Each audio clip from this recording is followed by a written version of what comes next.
नमस्कार मंडळी, श्री स्वामी समर्थ. यंदा 25 जानेवारी 2026 आलेली आहे रथसप्तमी. यंदाच्या रथसप्तमीचं वैशिष्ट्य काय आहे माहीत आहे का? रविवारी आली आहे म्हणून खास आहे, कारण रथसप्तमी हा दिवस सूर्याचा जन्मदिवस असतो आणि रविवार हा सूर्याचा वार असतो. म्हणजेच अतिशय सुंदर असा योग जुळून आलेला आहे आणि म्हणून ही रथसप्तमी विशेष आहे आणि खास आहे. आता ज्यांना मकर संक्रांतींना हळदी कुंकू करायला जमलं नसेल त्यांनी रथसप्तमीला करावं. ज्यांना त्यांच्या बाळांना बोरनान घालायला जमलं किंवा राहिलं आहे त्यांनी सुद्धा रथसप्तमीला करू शकतात. रथसप्तमीला अजून काय काय आपण करू शकतो, त्याचबरोबर कोणते उपाय करू शकतो ज्यामुळे आपल्या कुटुंबाचे कल्याण होणार आहे आणि रथसप्तमी रविवारी आल्यामुळे नक्की काय करायचं आहे या सर्वाची माहिती आपण आजच्या व्हिडिओमध्ये पाहणार आहोत. त्यामुळे तुम्ही व्हिडिओ स्किप न करता शेवटपर्यंत पहा किंवा ऐका. मित्रांनो, सगळ्यात आधी बघूया की रथसप्तमीच्या दिवशी पूजा केल्याने काय होतं. तर रथसप्तमीच्या दिवशी आपण सूर्यनारायणाची पूजा करत असतो, कारण तो सूर्याचा जन्मदिवस आहे आणि म्हणूनच त्या दिवशी आपण सूर्यनारायणाची पूजा केली तर सूर्यनारायण आपल्याला आरोग्य देतो. आपल्याकडे कितीही पैसा असू द्या किंवा सुखसमृद्धी असू द्या, आरोग्य नसेल तर त्याचा काहीच उपयोग आपण घेऊ शकत नाही. आपल्याला चांगल्या आरोग्याची किंमत तेव्हाच कळते जोपर्यंत आपल्याला कळत नाही की जोपर्यंत आपण आजारी पडत नाही तोपर्यंत आपल्याला आरोग्याची काळजी घ्यायला हवी. म्हणूनच आरोग्याचं वरदान मिळवण्यासाठी सूर्यनारायणाची पूजा रथसप्तमीला करायची आहे. मग आता ही पूजा कशी करायची तर चला बघूया. म्हणजे काय तर व्रत करणार आहे त्यांनी आदल्या दिवशी षष्ठीला एक भुक्त अर्थात एक वेळा जेवण करून राहावे. रथसप्तमीच्या दिवशी पहाटे उठून पहाटेची सर्व कामे आवरून घ्यावीत. त्यानंतर शक्य असेल तर एका धातूचा दिवा घ्यावा व त्या धातूचा दिवा आहे तो दिवा सूर्याचे ध्यान करून वाहत्या पाण्यामध्ये सोडायचा. आता शहरात वाहतं पाणी मिळणं शक्य नाही, म्हणून त्याला एक पर्याय नवीन टब किंवा घरात घ्या, गच्चीत नेऊन तो तिच्यामध्ये भरा आणि तो दिवा तुम्ही जिथे लावणार आहात तिथे तो टपामध्ये किंवा परातीमध्ये सोडा. तसंच जवळच्या देवळात दिवा नेऊन तेथेही तो दीपमाळेवर किंवा झाडाच्या पायथ्याशी ठेवून तुम्ही प्रज्वलित करू शकता.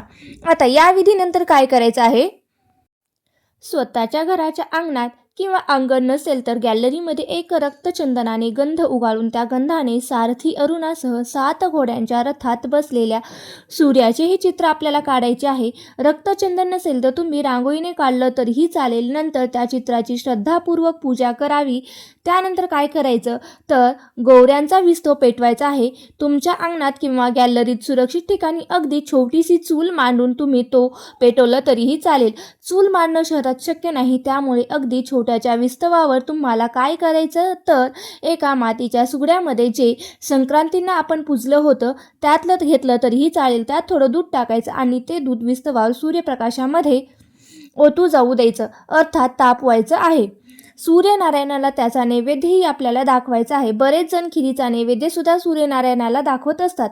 नुसत्या दुधाचा नैवेद्य दाखवण्यापेक्षा खीर बनवली तर उत्तम. शेवटी 7 रुईची पानं, 7 प्रकारचे धान्य, 7 बोरं वाहून अष्टांग अर्ध द्यावं आणि सूर्याला अर्ध देणं खूप महत्त्वाचं असतं. हा व्हिडिओ मी ऑलरेडी सूर्याला अर्ध का देवं हा व्हिडिओ मी माझ्या चॅनलवर अपलोड केलेला आहे, तो सुद्धा तुम्ही पाहू शकतात. आता मुळात सूर्याला अर्ध देणं किंवा जल अर्पण करणं यात हे अष्टांग अर्ध म्हणजे काय तर पाणी, दूध, तूप, मध, दही, रक्तचंदन, कण्हरीची फूल, कुश हे 8 पदार्थ एकत्र करून ते सूर्यनारायणाला अर्पण करावे, याला म्हणतात अष्टांग अर्ध देणं. त्यानंतर अन्नदान नक्की करावं. स्त्रियांनी संध्याकाळी हळदी कुंकू समारंभ करावा. दूरधर व्याधीपासून मुक्ती मिळावी म्हणून हे व्रत रूढ झालं आहे. रथसप्तमीच्या दिवशी अंगणात गौऱ्या पेटून त्यावर बोळक्यात किंवा सुगड्यात जे दूध उतू जाईपर्यंत तापवतात आणि नंतर ते प्रसाद म्हणून सगळ्यांना वाटतात. त्यामागे सुद्धा एक कारण आहे. रथसप्तमीच्या दिवशी सूर्याच्या किरणातून प्रक्षेपित होणाऱ्या त्वेजात्मक लहरी दुधातून सुगड्याभोवती निर्माण होणाऱ्या कोशाकडे आकृष्ट झाल्याने ते दूध प्रसाद बनतं आणि आपण ग्रहण केल्याने आपलं आरोग्य चांगलं होतं. पूर्वी चूल अस्तित्वात होती, त्यामुळे गौऱ्यावर खीर शिजवणं शक्य होत नव्हतं, पण आता त्याला पर्याय म्हणून नित्य वावरातील आपण जे नित्य आपल्या जीवनात वापरास आणतो ती म्हणजे शेगडी. तुम्ही आदल्या रात्री स्वच्छ धुवून पुसून लखलख करावी आणि सकाळी तिची पूजा करावी. त्यानंतर त्यावर स्टीलच्या भांड्यात खीर शिजवावी, त्याचा सूर्यनारायणाला जाऊन नैवेद्य दाखवावा. तो सुद्धा प्रसाद तुम्ही सगळ्यांना वाटू शकता. जर तुम्हाला अगदी चूल पेटवणं किंवा बाहेर कुठं विस्तव पेटवणं शक्य नसेल तर तुम्ही या पद्धतीने सुद्धा सुरक्षित मार्ग अवलंबला तरीही चालेल. बघा, सूर्यनारायणाला खिरीचा नैवेद्य दाखवणं महत्त्वाचं आहे आणि सूर्यनारायणाच्या प्रकाशातील ती खीर आपण ग्रहण करणं तितकंच सुद्धा महत्त्वाचं आहे. बघा, रथसप्तमीला पूजा नक्की करा आणि सूर्यनारायणाचा आशीर्वाद मिळवा. सूर्य हा ग्रहांचा राजा असून नवग्रहामध्ये त्याला राजाचं स्थान हे प्राप्त झालेलं आहे. सूर्य प्रकाशी असून तो त्याच्यापासून दुसऱ्यांना प्रकाश देत असतो असा तो आहे. म्हणजे त्याच्याविषयी आपल्याला काय करायचं आहे तर सूर्याविषयी आपल्याला कृतज्ञता व्यक्त करण्याचा हा दिवस आहे रथसप्तमी हा सण हळूहळू वाढणाऱ्या तापमानाचा दर्शक असतो. सूर्यदेवता सतत या रथात विराजमान असते. देवळात असल्यामुळे ज्या प्रकारे देवळाचं महत्त्व होतं तसंच महत्त्व सूर्याच्या रथाला आहे. म्हणून या दिवशी सूर्याच्या रथाची पूजा केली जाते. सूर्याच्या रथाचे चित्र सूर्यासह काढलं जातं. सूर्याच्या रथाची रांगोळी काढली जाते आणि त्याचं प्रतिकात्मक पूजन रथसप्तमीच्या दिवशी हे केलं जातं. आपल्याला आरोग्य सूर्यदेवाकडूनच मिळत असते. कुंडलीमध्ये सूर्य बलवान असेल तर गव्हर्नमेंट जॉबचे योग सुद्धा असतात असंही सांगितलं जातं. सूर्य हा आपल्याला प्रतिष्ठा मान सन्मान मिळवून देत असतो हा ग्रह आहे.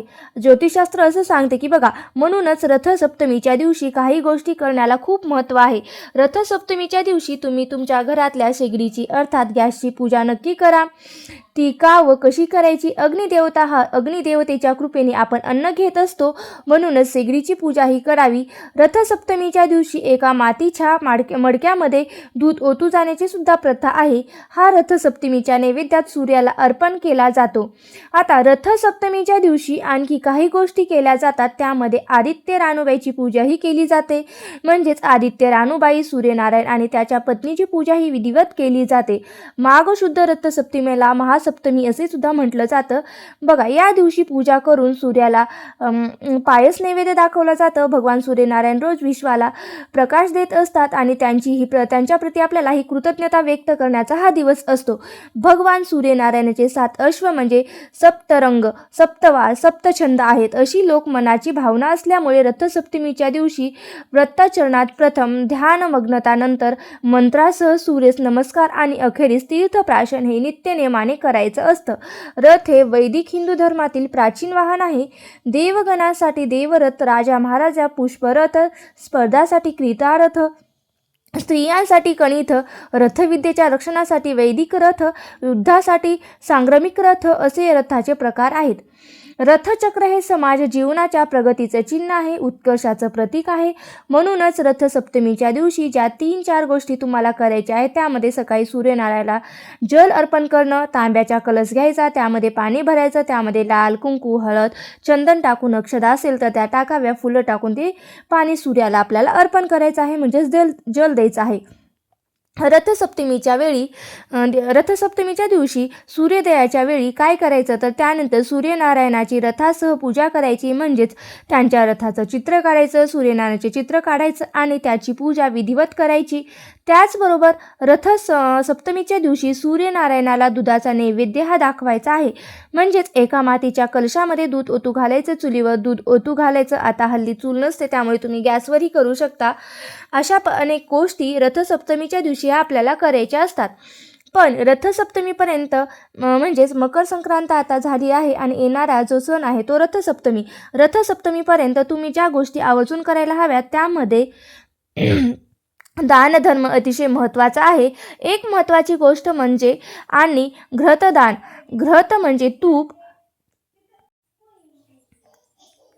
घृत म्हणजे तूप. देवघरातील बाळकृष्णाला तुपाने स्नान घालावे, नंतर उष्ण पाण्याने स्नान घालून त्याची पूजा करावी आणि गुरुजींना यथाशक्ती तुपाचं दान करावं. यामुळे काय होतं तर पापाचा नाश होतो.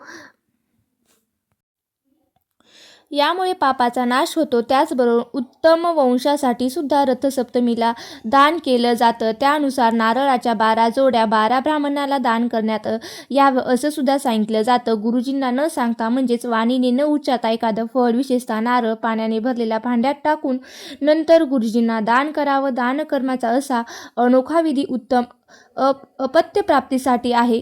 हरिदान हे सुद्धा रथसप्तमीपर्यंत करण्याचा एक विधी आहे. म्हणजेच डोळे मिटून कुंकवाचा वास घेतला तर हळदीचा आला पाहिजे आणि ओलं कुंकू लावून हात धुतल्यावर लाल रंग पूर्णपणे निघून गेला पाहिजे. खऱ्या कुंकवाची ओळख आहे. या हळदी कुंकवाला काही वाण किंवा हळदी कुंकवाला दान देण्याची सुद्धा पद्धत आहे. यालाच आपण वाण लुटणं असं सुद्धा म्हणतो. म्हणजे जिथे कंजूसपणा नको, मुक्तपणे वाण लुटण्याचा आनंद घ्यायचा, इतरांनाही द्यायचा. म्हणून तर मकर संक्रांतीपासून रथसप्तमीपर्यंत महिला हळदी कुंकवाचा कार्यक्रम हे करत असतात. हळदी कुंकवामध्ये वाण लुटतात, अर्थात काहीतरी उपयोगाच्या वस्तू वाटतात. तिळपात्र दान कुठल्याही धातूच्या एका पात्रात म्हणजे भांड्यात तीळ आणि दुसऱ्या भांड्यात पायस अर्थात तांदूळाची खीर भरून ते पात्र दान करावं. हे सुद्धा मनशांती देणारं अगदी सोपी अशी पुण्यफल देणारी दान देताना मात्र नियम पाळायचे आहेत. पहिला नियम, दान ज्याला द्यायचं आहे ती व्यक्ती सत्पात्र असावी. याशिवाय मदत म्हणून गोरगरिबांना यथाशक्ती तुम्ही मदत करावी. दानात दिलेले वाहन हे उत्तम गुणवत्तेचंच असावं. घरात लागत नाही त्या गोष्टी दान दिल्या म्हणून असं करू नका. एकदा दान दिलं की त्याचा विचार पुन्हा करायचा नाही आणि त्या वस्तूबद्दल कुठंही आसक्ती ठेवू नका. रथसप्तमीच्या दिवशी तुम्हाला जो वाटेल तो उपाय तुम्ही नक्की करा. रथसप्तमीला काही नाही जमलं तर तुमच्या घरातील शेगडीची पूजा मात्र नक्की करा. अग्निदेवतेची पूजा करण्याने पुण्य मिळतेच. यामुळे घरात वर्षभर धनधान्य भरलेलं राहतं. सूर्यनारायणाच्या कृपेने कुटुंबातील सर्व लोकांची प्रगती होत असते. तुमच्या घरात लहान मुलं असतील आणि त्यांचं बोरनान संक्रांतींना करणं जमलं नसेल तर तुम्ही रथसप्तमीला हे नक्की करू शकता. हा एकदम चांगला दिवस आहे. ज्यांना मकर संक्रांतीच्या दिवशी सुगड पूजा करायला जमली नाही त्यांनी रथसप्तमीला सुद्धा नक्की सुगड पूजा करू शकतात. त्याचबरोबर रथसप्तमीला आदित्य रानूबाईची पूजा सुद्धा केली चालतं. ही पूजा कशी करावी त्या संदर्भात मी ऑलरेडी माझ्या चॅनलवर व्हिडिओ टाकलेला आहे, तो तुम्ही पाहू शकता. रथसप्तमी हा दिवस विशेष असतो, खास असतो. या दिवशी दूध ओतू घालण्याची सुद्धा प्रथा आहे. दूध ओतू घातलं जातं आणि त्यामुळे आता आपल्या कुटुंबाला हा लाभ होत असतो.